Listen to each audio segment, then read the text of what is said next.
Well, I was there.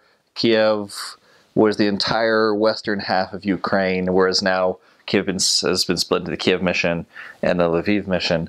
There's only one stake in all of Ukraine, and is in what is, I guess, now the Kiev mission. And there's a number of wards and also branches. The majority of the mission is taken up with branches, and they're very, very spread out. Sometimes, you know, there'll only be 2 companionships for hundreds of miles. Or occasionally there's just one companionship in one city, for some reason or another, for several hundred miles. The mission had its, I guess you could say it was at its peak of growth in the 90s, shortly after the fall of the Berlin Wall. I guess kind of after Ukraine separated from the Soviet Union, and all of a sudden there were all these different churches that were allowed to come into Ukraine, whereas before all they had was the Orthodox Church, or as you will come to know it if you go there, the Pravoslavny Church. That was all that was there. That's all these people have known for forever, hundreds of years. Pravoslavny Church has been the primary church, other than atheism, I guess.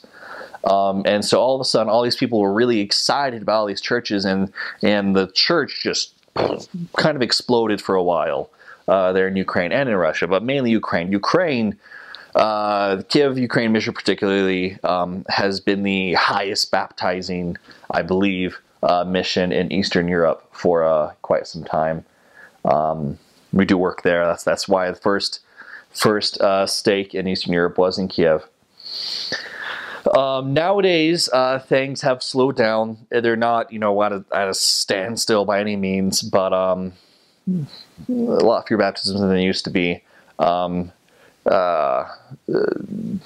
Activity is lower than other parts of the world, but you still have stalwart, amazing members who have been going since the beginning, and they're just they remember what it was back in the days when there was, you know, no religion besides the Pravoslavny Church, and they love it. They will do anything for the missionaries.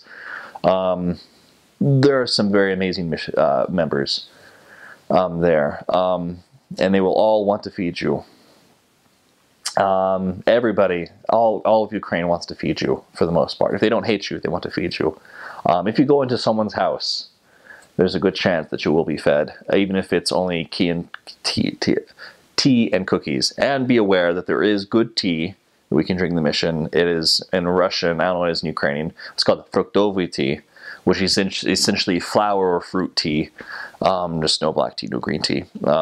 There is often, especially in the smaller branches out in random regions, there is a struggle for priesthood. If you are serving in one of those branches that is far from the stake, there's a very good chance that you'll be serving as an elders quorum president or a counselor to the branch president. Occasionally, you will be the branch president, though that may not be the case in any of the missions anymore. Maybe they've finally gotten enough priesthood to not have to worry about that.